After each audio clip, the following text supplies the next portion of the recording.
ওসমান গনি যে বাসায় থাকতেন ওই বাসার পিছনের সাইড দিয়ে দেয়ালের উপরের ভাগ ভাইয়া বিদ্রোহীরা ঘরে প্রবেশ করছে। সামনে দিয়ে কেন আসতে পারতেছে না? সামনে যুবক সাহাবীরা পাহারা দিচ্ছে। ঘরে প্রবেশ করার পর হযরত ওসমান গনি তখন সূরা বাকারা তেলাওয়াত করতেছে। সূরা বাকারার 137 নম্বর আয়াত পড়তেছিলেন। ওই মুহূর্তে একজন পাপিষ্ঠ পিছন দিক থেকে হযরত ওসমানের কল্লা বরাবর আঘাত করছে। হযরত ওসমানের দেহ থেকে কল্লাটা আলাদা হয়ে রক্ত পড়ে সূরা বাকারার 137 নম্বর আয়াতের উপর রক্তের ছিটা পড়ছে। আলোচনাটা মন দিয়ে শুনেন, দেখবেন অনেক প্রশ্নের সমাধান পেয়ে যাবেন ইনশাআল্লাহ। রাসূলুল্লাহ সাল্লাল্লাহু আলাইহি সাল্লাম মদিনায় আগমন করার আগে ইহুদিদের ইবাদতখানা ছিল মদিনায়, ইহুদিদের বড় বড় আলেম ছিল মদিনায়। রাসূল সাল্লাল্লাহু আলাইহি সাল্লাম মদিনায় আসলেন, ইহুদিদের সাথে সন্ধি করলেন যে আমরা মিলেমিশে থাকব, আমাদের উপর কেউ আক্রমণ করলে তোমরা সহযোগিতায় এগিয়ে আসবে, তোমাদের উপর কেউ আক্রমণ করলে আমরা তোমাদের সহযোগিতায় এগিয়ে যাব। ইহুদিরাও চুক্তিনামায় স্বাক্ষর করছে, ইহুদিদের সাথে রাসূল চুক্তি করছে। ইহুদিরা কিছুদিন পরে চুক্তি ভাঙ্গা শুরু করছে। রাসূল সাল্লাল্লাহু আলাইহি সাল্লামের জনপ্রিয়তা দেখে ইহুদিরা সহ্য করতে না পেরে চুপে চুপে মক্কার মুশরিক আর কাফেরদের সাথে আতাত করা শুরু করলো। মক্কার মুশরিকদের সাথে মিলেমিশে ইহুদিরা গোপনে প্ল্যান করলো আল্লাহ রাসূলকে হত্যা করবে। বাস্তবিক অর্থে একদিন আল্লাহ রাসূল সাল্লাল্লাহু আলাইহি সাল্লামকে ইহুদিরা দাওয়াত দিল। নবীজি কয়েকজন সাহাবী নিয়ে গেছে। যাওয়ার পর ইহুদিরা বলতেছে, ইয়া রাসূলুল্লাহ, আপনার সাথে কিছু পার্সোনাল কথা ছিল আমাদের। বলো। আপনার সাথে যে সাহাবীরা আছে তাদের সামনে বলা যাবে না। নবীজি সাহাবীদেরকে বললেন, তোমরা যাও। সাহাবীদের মনে সন্দেহ লাগছে, ঘটনা কি? আমাদেরকে কেন থাকতে দিচ্ছে না ইহুদিরা? তো সাহাবীদেরকে একটু দূরে পাঠিয়ে দিয়ে রাসূলকে এক জায়গায় বসাইছে। পিছনে একটা দেয়াল ছিল, সেখানে রাসূলের সাথে কথা বলতেছে ইহুদিরা। আরেকজনকে পাঠাইয়া দিছে দেয়ালের উপর, যা ওখান থেকে একটা পাথর মারো নবীর উপরে। রাসূলুল্লাহ সাল্লাল্লাহু আলাইহি সাল্লাম সেখানে বসা, একজন পাথর নিয়ে উপরে উঠতেছে। আসলে পার্সোনাল কথা, উদ্দেশ্য কিছুই না, নবীর সাথে কথা বলবে, উপর দিয়ে একজন পাথর মেরে রাসূলকে হত্যা করবে। জিবরিল আমিন আইসা জানায় দিছে, এখান থেকে তাড়াতাড়ি সরেন, আপনারে মারবে। সুবহানাল্লাহ। রাসূলুল্লাহ সাল্লাল্লাহু আলাইহি সাল্লাম চলে গেলেন। ইহুদিদেরকে মদিনা থেকে বের করে দেওয়া হলো, তারা গেল খায়বারে। এক পর্যায়ে খায়বার থেকেও তাদেরকে সমূলে উৎখাত করে দেওয়া হলো। মুসলমানদের উত্থান আর ইসলামের প্রচার প্রসার শুধু মদিনায় সীমাবদ্ধ না, আন্তর্জাতিক পরিমণ্ডলে ইসলামের প্রচার প্রসার, বিভিন্ন রাষ্ট্র প্রধান যারা, তাদের বিশেষ মজলিসের মধ্যে ইসলাম নিয়ে, ইসলামের নবীকে নিয়ে আলোচনা শুরু হয়ে গেছে। এই বিষয়টা ইহুদিরা কোনোভাবেই মেনে নিতে পারল না। ইহুদিরা মুসলমানদের এই বিজয় রথ দেখে তারা দেখলো রাসূলের জামানায় ইসলামের প্রচার প্রসার ব্যাপকভাবে হচ্ছে। রাসূলের পরে আবু বকর, ওমর রাদিয়াল্লাহু তাআলা আনহুমার যুগে ইসলাম মুসলমানদের শুধুমাত্র এলাকায় না, সারা পৃথিবীর ঘরে ঘরে, সমাজে সমাজে, রাষ্ট্রে রাষ্ট্রে, অলিতে গলিতে শুধু ইসলামের কথাবার্তা আর প্রচার জয়গান চলতেছে। এই যুগকে বলা হয় স্বর্ণযুগ। কি বলা হয়? স্বর্ণযুগ। ইহুদিরা চিন্তা করলো ইসলামের এইভাবে প্রচার প্রসার আর ইসলামের আকাশচুম্বী জনপ্রিয়তার কারণটা খুঁজে বের করা দরকার। ইহুদিরা চিন্তা করে দেখলো মুসলমানদের এইভাবে সারা পৃথিবীতে উত্থানের একমাত্র কারণ হলো তাদের মাঝে একতা। বলেন কি? তাহলে পয়েন্ট বের করে ফেললো যে একতাই মুসলমানদেরকে এগিয়ে নিচ্ছে। পয়েন্ট বের করার পর এই পয়েন্টকে কিভাবে নষ্ট করা যায়, তখন তারা সন্ধি আটতে লাগলো। ইহুদিরা চিন্তা করে দেখলো অস্ত্র বলে মুসলমানদেরকে শেষ করার কোনোভাবেই সম্ভব না, কারণ মাত্র 313 জনের সাথে 1000 পারে না, 60 জনের সাথে 60,000 পারে না। অতএব অস্ত্র দিয়ে তাদেরকে শেষ করা যাবে না। কি? বুদ্ধিভিত্তিক যুদ্ধের মাধ্যমে তাদের একতা নষ্ট করতে হবে। দুইটা কথা মনে রাখবেন। বলেন, মুসলমানদের সারা দুনিয়াতে উত্থানের কারণ কি পাওয়া গেল? আর এটা নষ্ট করতে হবে অস্ত্রের যুদ্ধ দিয়ে না বুদ্ধির যুদ্ধ দিয়ে? বুদ্ধি। এই ইহুদিরা এবার বুদ্ধিভিত্তিক যুদ্ধের চিন্তা করলো যে বুদ্ধি দিয়ে এদেরকে শেষ করতে হবে। আবু বকর, ওমর ফারুক রাদিয়াল্লাহু তাআলা আনহুমার যুগে মুসলমানদের এই বুদ্ধিমত্তা, একতাকে নষ্ট করার চিন্তা করতে পারে না ইহুদিরা। কারণ ওমর ফারুক রাদিয়াল্লাহু তাআলা আনহু সচেতন খলিফা ছিলেন, এই জন্য কোনো দুঃসাহস করে নাই। ওমর ফারুক রাদিয়াল্লাহু তাআলা আনহু চলে যাওয়ার পর মুসলমানদের খলিফা হলেন ওসমান গনি রাদিয়াল্লাহু তাআলা। ওসমান গনি রাদিয়াল্লাহু তাআলা আনহু দয়ালু ছিলেন, নম্র ভদ্র ছিলেন এবং খুব সহজ সরল একজন মানুষ ছিলেন। ওসমান গনি রাদিয়াল্লাহু তাআলা আনহুর এই দয়ালু হওয়াটাকে ইহুদিরা দুর্বলতা হিসাবে নিল। এবার 6টা দেশের নাম বলবো, মুখস্থ করবেন। ইয়ামান, মদিনা, বসরা, কুফা, কুফা, শাম, মিশর। 1 নাম্বার ইয়ামান, 2 নাম্বার মদিনা, 3 নাম্বার বসরা, 4 নাম্বার কুফা, 5 নাম্বার শাম, 6 নাম্বার মিশর। মনে থাকবে নি? থাকবে? ইয়ামান, মদিনা, বসরা, কুফা, শাম, মিশর, এই 6টা দেশের নাম মনে রাখেন। ইয়ামানের একটা এলাকা আছে নাম সনা। এই সনাতে এক ইহুদির জন্ম হয়, তার নাম আব্দুল্লাহ ইবনে সাবা। বলেন কি নাম? এই নামটা সারা জীবন মনে রাখবেন। মনে রাখবেন মুসলমানদের একতা নষ্ট করাই যেই খলনায়ক, তার নাম আব্দুল্লাহ ইবনে সাবা। বলেন তো মুসলমানের উত্থানের কারণ কি? একতা। একতা নষ্ট করবে কি যুদ্ধ দিয়ে? বুদ্ধির। এই একতা নষ্টকারীর খলনায়কের নাম কি? ইবনে সাবা। জন্ম কোথায়? ইয়ামানে। ইয়ামানের আব্দুল্লাহ ইবনে সাবা চিন্তা করলো একতা নষ্ট করা যায় কিভাবে। একতা নষ্ট করার জন্য লম্বা সময় ফিকির করে আবু বকর ওমরের জামানায় একতা নষ্ট করার এই সিদ্ধান্তে সে যে বাস্তবায়ন করবে, এই সাহস সে দেখাইতে পারতেছে না। কারণ হযরত ওমর ফারুক খুব সচেতন, কোনোভাবে টের পাইলে ওর অবস্থা খারাপ হয়ে যাবে, এটা সে ভালো করে জানে। এই জন্য সে হযরত উসমান গনির শাসন আমলকে দুর্বলতা হিসাবে নিল, কারণ উসমান গনি খুব দয়ালু মানুষ। আব্দুল্লাহ ইবনে সাবা ইয়ামান থেকে রওনা করলো মদিনায়। মদিনায় আইসা জনগণের সামনে কালিমা পড়ে মুসলমান হইল।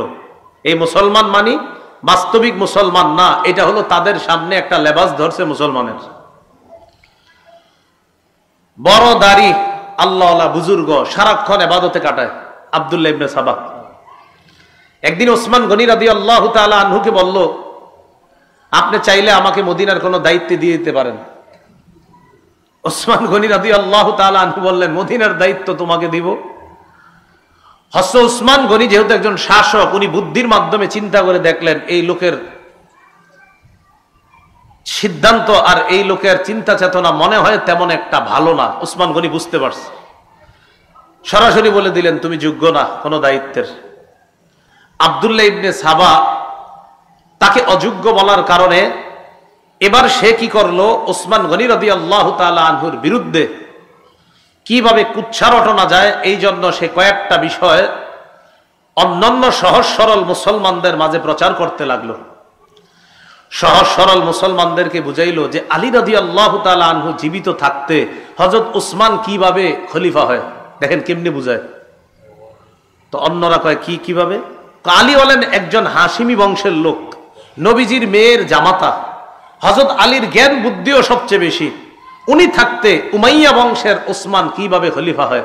তো সহজ সরল মুসলমানদের অনেকে কয় ঠিকই তো। তো মোটামুটি ভাবে হযরত উসমানের বিরুদ্ধে একদল মুসলমান তৈরি করে ফেলছে সে।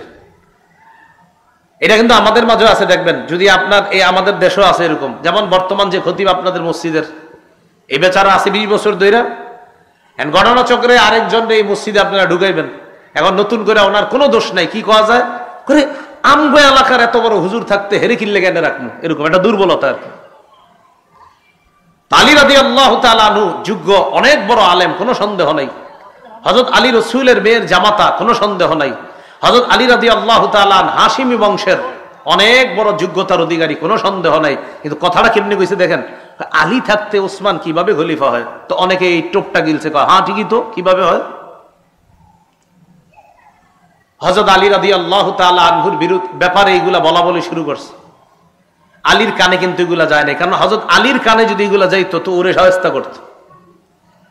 হযরত উসমান গনি তার দূরদর্শিতা বুঝতে পেরে তাকে মদিনা থেকে বের করে দিয়েছে। আসছে কোত্থেকে? এখন আছে কোথায়? মদিনায়। মদিনা থেকে বের করে দেওয়ার পর গেল বসরায়। হাসান বসরি রহমতুল্লাহ নাম শুনেন নাই? এই বসরা। বসরায় যাওয়ার পর হযরত উসমান রাদিয়াল্লাহু তাআলা আনহুর বিরুদ্ধে বসরায় কথা বলা শুরু করলো। বসরার গভর্নর যিনি ছিলেন তিনি বুঝতে পারলেন, বুঝতে পেরে আব্দুল্লাহ ইবনে সাবাকে বসরা থেকে বের করে দিল। বসরা থেকে বের করে দেওয়ার পর সে গেল কুফায়।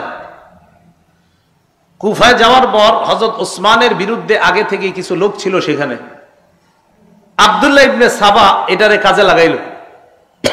উসমানের বিরুদ্ধে যে লোকগুলা তাদেরকে গিয়ে বলতে লাগলো যে হযরত উসমান বাইতুল মাল থেকে রাষ্ট্রীয় সম্পদ আত্মসাৎ করে আত্মীয় স্বজনদের মাঝে বন্টন করে স্বজন প্রীতির পরিচয় দিয়েছে। বলেন নাউজুবিল্লাহ। উসমান রাদিয়াল্লাহু তাআলা আনহুর বিরুদ্ধে এই কথাগুলা রটায় দিতে লাগলো। কুফার গভর্নর এই কথা বুঝতে পেরে তাকে কুফা থেকে বের করে দিল। কুফা থেকে বের করে দেওয়ার পর এই লোক গেল শামে। শামের গভর্নর যিনি ছিলেন তখন আমিরে মুআবিয়া রাদিয়াল্লাহু তাআলা। মনে রাখবেন, সারা পৃথিবীতে যারা তীক্ষ্ণ বুদ্ধির অধিকারী শাসক ছিলেন তাদের মাঝে একজন ছিলেন মুআবিয়া রাদিয়াল্লাহু তাআলা। আমিরে মুআবিয়া রাদিয়াল্লাহু তাআলা আনহুর বুদ্ধিমত্তার কারণে ভয়ে সাহসও করে না আব্দুল্লাহ ইবনে সাবা যে কিছু বলবে। সে কিন্তু বড় মুসলমান হিসেবে সবার কাছে পরিচিত, মানে অনেক বড় মুসলমান, দাড়ি লম্বা টুপি সব ঠিক আছে। সাহস করে একদিন রাসূলের এক সাহাবী আবু দারদা, তিনি তখন শামে আছে। শামের গভর্নরকে মুআবিয়া। তো আবু দারদা রাদিয়াল্লাহু তাআলা নবীর এক সাহাবী, তিনিও শামে আছেন। তো একদিন সাহস করে আবু দারদা রাদিয়াল্লাহু তাআলা আনহুকে উসমান রাদিয়াল্লাহু তাআলা আনহুর বিরুদ্ধে কিছু কথা বলছে। আবু দারদা তার কথা শুনে কয়, তোমার কথা ইহুদিদের জ্ঞান পাওয়া যাইতেছে। তুমি কি ইসলাম প্রচার করো না ইহুদিবাদ প্রচার করো? সত্যি করে বলো। সে ভয় পেয়ে গেছে, আর কোনো কথা বলে না। লম্বা সময় শামে থাইকে আবার আরেকদিন রাসূলের আরেক সাহাবী উবাদা ইবনে সামিত রাদিয়াল্লাহু তাআলা আনহুকে হযরত উসমানের বিরুদ্ধে কথা বলার পর উবাদা ইবনে সামিত কিছু না বইলা হাত ধইরা সোজা আমিরে মুআবিয়ার কাছে নিয়ে গেছে।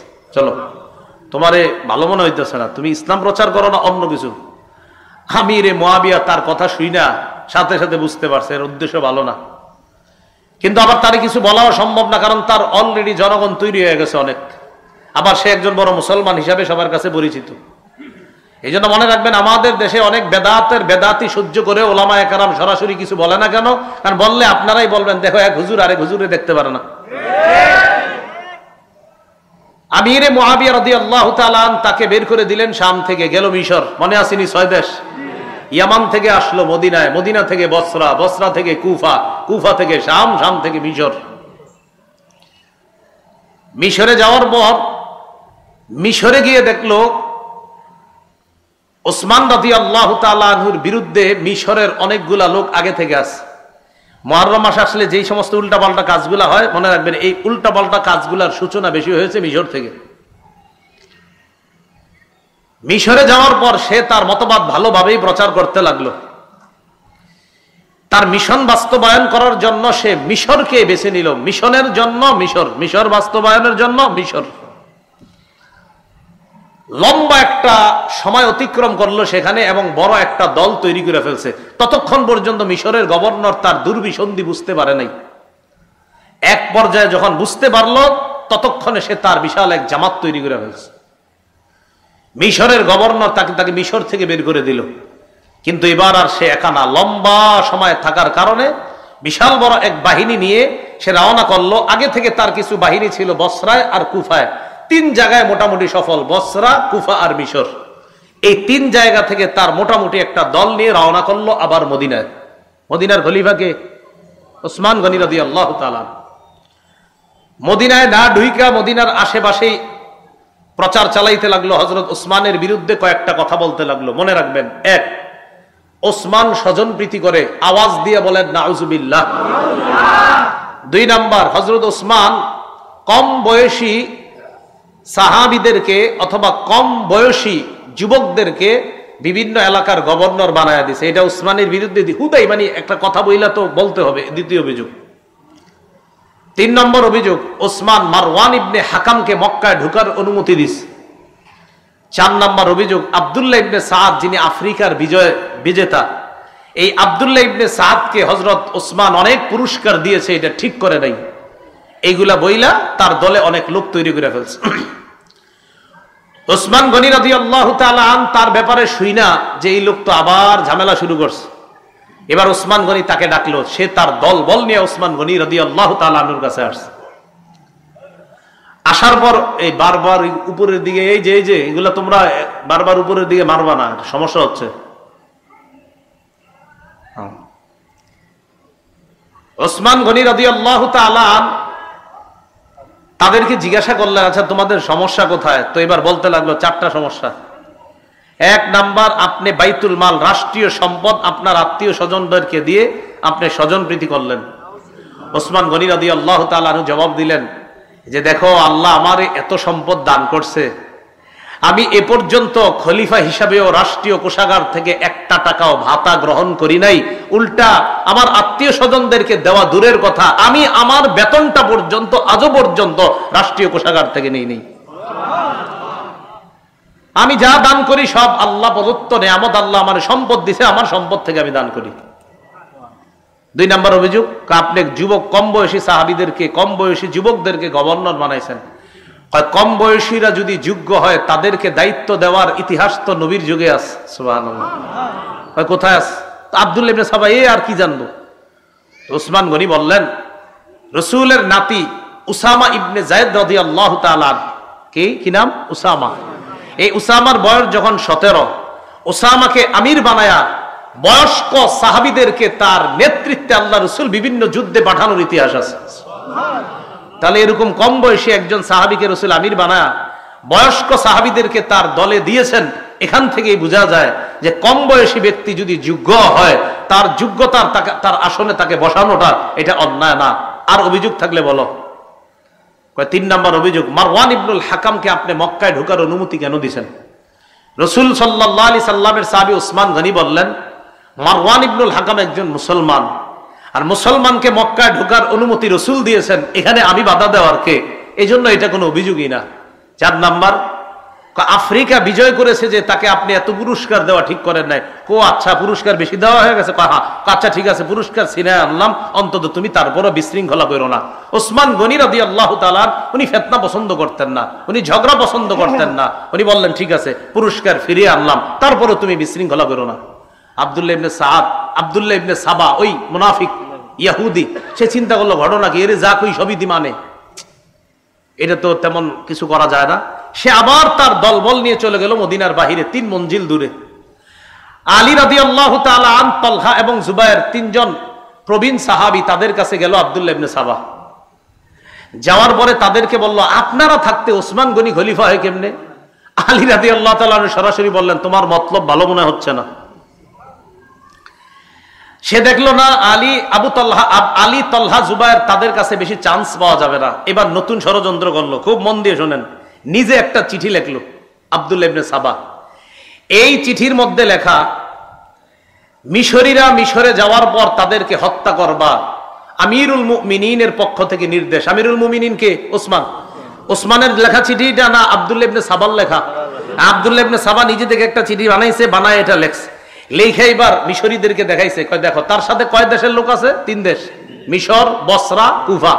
তো মিশরীদেরকে দেখাইছে, দেখো তোমরা মিশরে যাওয়ার পর তোমাদেরকে যেন হত্যা করা হয় এই নির্দেশনা দিয়েছে ওসমান। এই চিঠি দেখাইতে গেছে আলী রাদিয়াল্লাহু তাআলা। হযরত আলী রাদিয়াল্লাহু তাআলা বুদ্ধিমান সাহাবী ছিলেন, বিচক্ষণ সাহাবী। হযরত আলী চিঠি দেখেই বুঝতে পারছে এটা বানানো চিঠি। আর চিঠি দেখার পরে কয়, আচ্ছা ওসমান গনি লেখছে এটা না? কয় হ্যাঁ। কয় ঠিক আছে, তোমরা যাও। মিশরীদেরকে আলাদা করে কুফা আর বসরার যারা, তাদেরকে বলল, আচ্ছা মিশরীদেরকে হত্যা করার নির্দেশনা দিয়েছে ওসমান, এটা কি তোমরা জানো? কুফার আর বসরার হেরা কয় হ্যাঁ আমরা জানি। হযরত আলী কয়, তোমরা কেমনে জানলা এটা? এটা কিভাবে জানলা তোমরা? এক সবাই চুপ। আসলে তো আমরা কেমনে জানলাম, আমগরে তো এখন কেউ বলে নাই। আলী বললেন যে মিশরীদেরকে ওসমান গনি হত্যা করতে বলছে, একটা নির্দেশনা আছে জানো? তো ঠাস করে সবাই বল হ্যাঁ হ্যাঁ জানি জানি। আলী কই কেমনে জানলা? হযরত আলী বললেন এর মানে তোমাদের এই 3 গ্রুপেরই প্ল্যান করা একটা চিঠি এটা। তো চিঠিতেও তেমন কোনো কাজ হইল না। আব্দুল্লাহ ইবনে সাবা ইতিমধ্যে তার জনগণ আরো বাড়াইতেছে। হযরত আলী রাদিয়াল্লাহু তাআলা আনহু বুঝতে পারছে অবস্থা বেশি ভালো না। ইতিমধ্যে জিলহজ মাস এসে গেছে। কোন মাস? 35 হিজরির জিলহজ মাস। মদিনার বড় বড় সাহাবায়ে কেরামরা হজ করার জন্য চলে গেলেন মক্কায়। আম্মাজান আয়েশা সিদ্দিকা রাদিয়াল্লাহু তাআলা আনহা তিনিও মক্কায় গেলেন। এদিক দিয়ে মদিনা খালি, অর্থাৎ মদিনায় বড় বড় সাহাবায়ে কেরাম নাই। এই সুযোগটাকে কাজে লাগাইলো আব্দুল্লাহ ইবনে সাবা। হ্যাঁ, আলী রাদিয়াল্লাহু তাআলা আনহু, তালহা, জুবায়ের রাদিয়াল্লাহু তাআলা আনহুম তারা ছিলেন তখনও মদিনায়। হযরত আলী অবস্থা বেগতিক দেখে চিন্তা করলেন এই লোক আমারই নিয়ে ষড়যন্ত্র করবে। হযরত আলী তার সন্তানদেরকে হাসান, হুসাইন তাদেরকে দায়িত্ব দিলেন একটা। কি দায়িত্ব? আব্দুল্লাহ ইবনে সাবা তার দলবল নিয়ে একদিন জুমার নামাজের সময় হযরত উসমানের বিরুদ্ধে মসজিদে বিদ্রোহ করে বসছে। নাউজুবিল্লাহ। বিশাল বড় একটা জামাত বিদ্রোহ করার কারণে হযরত উসমান ভেঙে বললেন। ওসমান গনি তার হাউসে ঢুকলেন। তার ঘরে ঢুকার পর এই বিদ্রোহী বাহিনী চারদিক থেকে ঘেরাও করে ফেলছে হযরত উসমান গনির বাসা। 22 দিন পর্যন্ত ঘেরাও করে রাখছে। কেউ লিখেছেন 40 দিন। খানা দেয় না, পানি দেয় না। যে উসমান গনির টাকা দিয়ে ক্রয় করা কূপ থেকে পানি মুসলমানরা খায় প্রতিনিয়ত, সেই কূপ থেকেও এক ফোঁটা পানির ব্যবস্থা উসমানের জন্য হয় না। আলী রাদিয়াল্লাহু তাআলা আনহু এই অবস্থা দেখা যুবক সাহাবীদেরকে উসমান গনির বাসা পাহারাদারি করার জন্য পাঠায়া দিলেন। এই যুবকদের মাঝে তার 2 কলিজার টুকরা হাসান, হুসাইনকেও পাঠাইছেন। আলী চলে গেলেন মদিনা থেকে বাহিরে। যুবক সাহাবীরা প্রধান ফটক পাহারা দিতেছে। 35 হিজরির 18ই জিলহজটা সারা জীবন মনে রাখবেন। বলেন 35 হিজরির, কেউ 17ই জিলহজও লেখছে, 17 বা 18 জিলহজ শুক্রবার। এই 35 হিজরির 17ই বা 18ই জিলহজ ওসমান গনি যে বাসায় থাকতেন ওই বাসার পিছনের সাইড দিয়ে দেয়ালের উপরের ভাগ ভাইঙ্গা বিদ্রোহীরা ঘরে প্রবেশ করছে। সামনে দিয়ে কেন আসতে পারতেছে না? সামনে যুবক সাহাবীরা পাহারা দিচ্ছে। ঘরে প্রবেশ করার পর হযরত উসমান গনি তখন সূরা বাকারা তেলাওয়াত করতেছে। সূরা বাকারার 137 নম্বর আয়াত পড়তেছিলেন। ওই মুহূর্তে একজন পাপিষ্ঠ পিছন দিক থেকে হযরত উসমানের কল্লা বরাবর আঘাত করছে।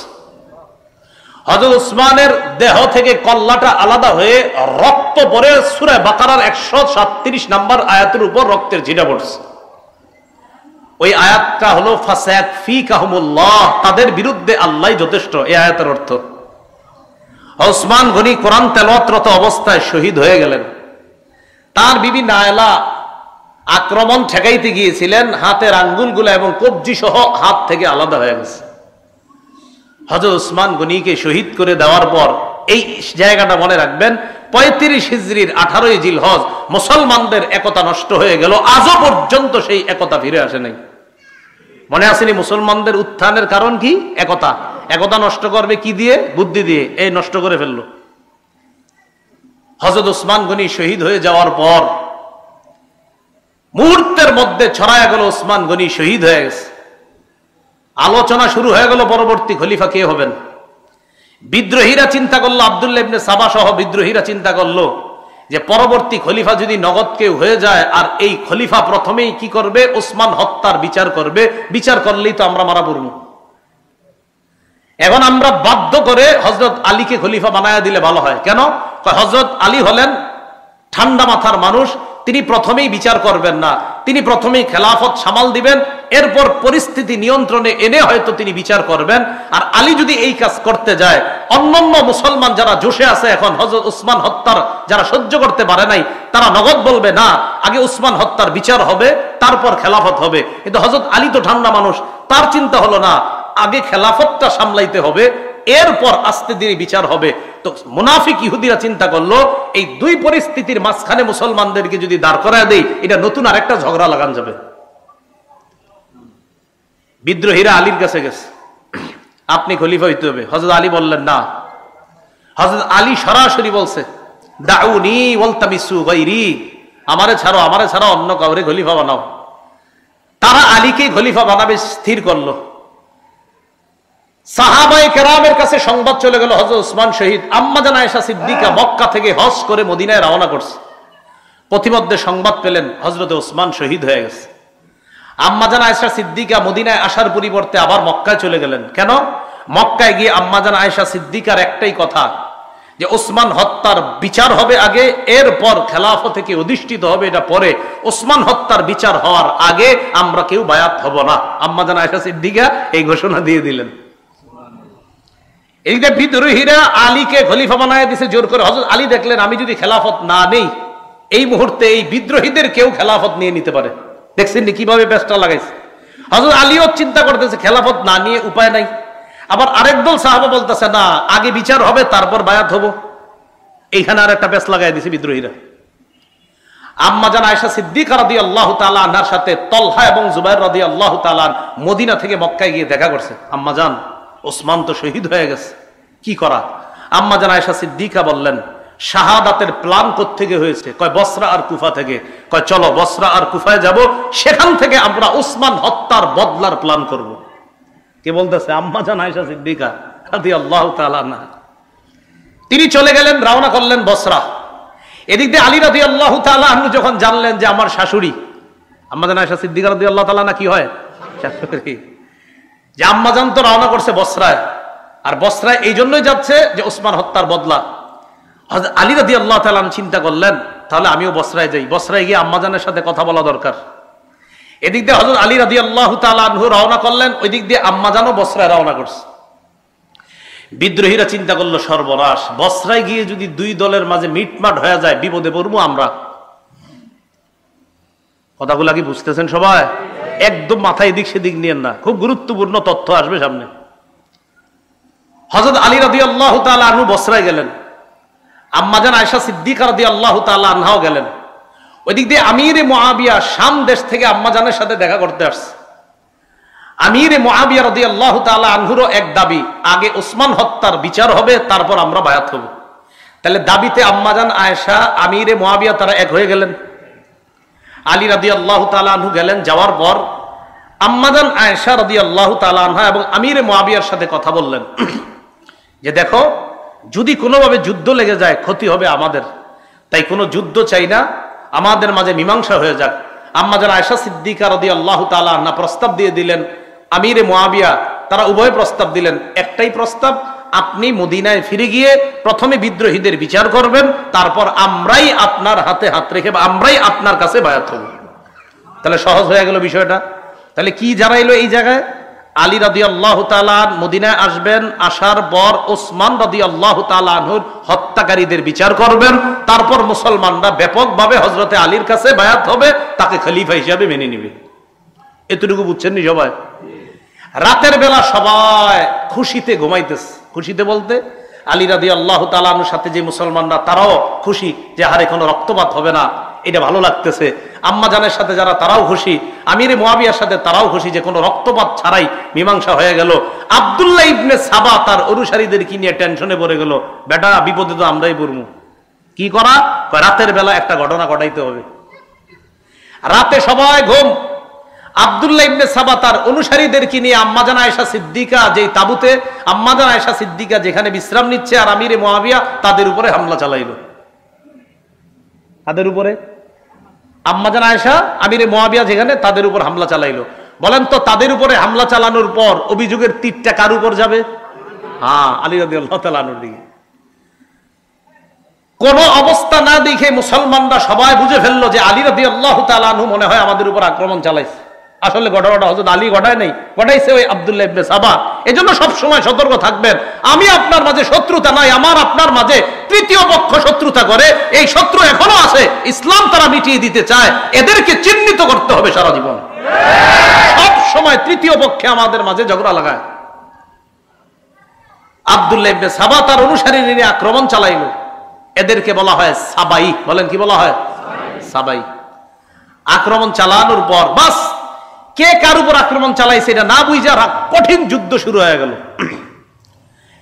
মুসলমানরা মুসলমানের তরবারির নিচে শহীদ হওয়া শুরু হইল। মুসলমানরা মুসলমানের তরবারি।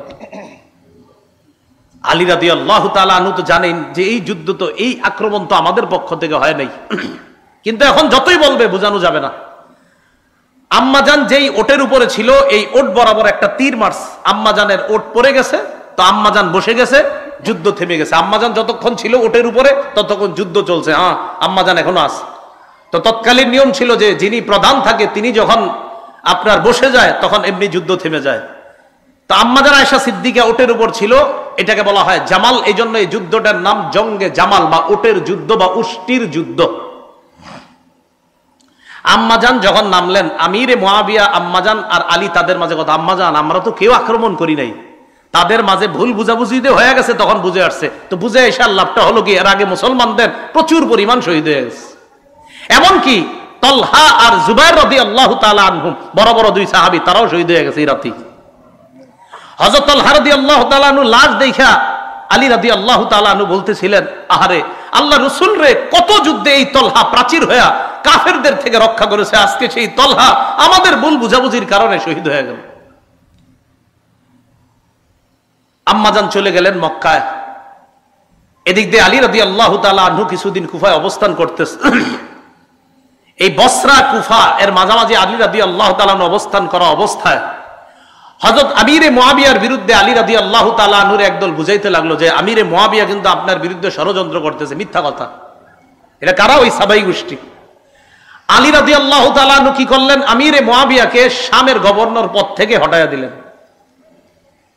এটা আবার আমিরে মুআবিয়া রাদিয়াল্লাহু তাআলা আনহু মনে করলেন যে আলী রাদিয়াল্লাহু তাআলা আনহু এটা কেন করলেন। আসলে ঘটনাগুলো ঘটাইতেছে তৃতীয় পক্ষ বারবার।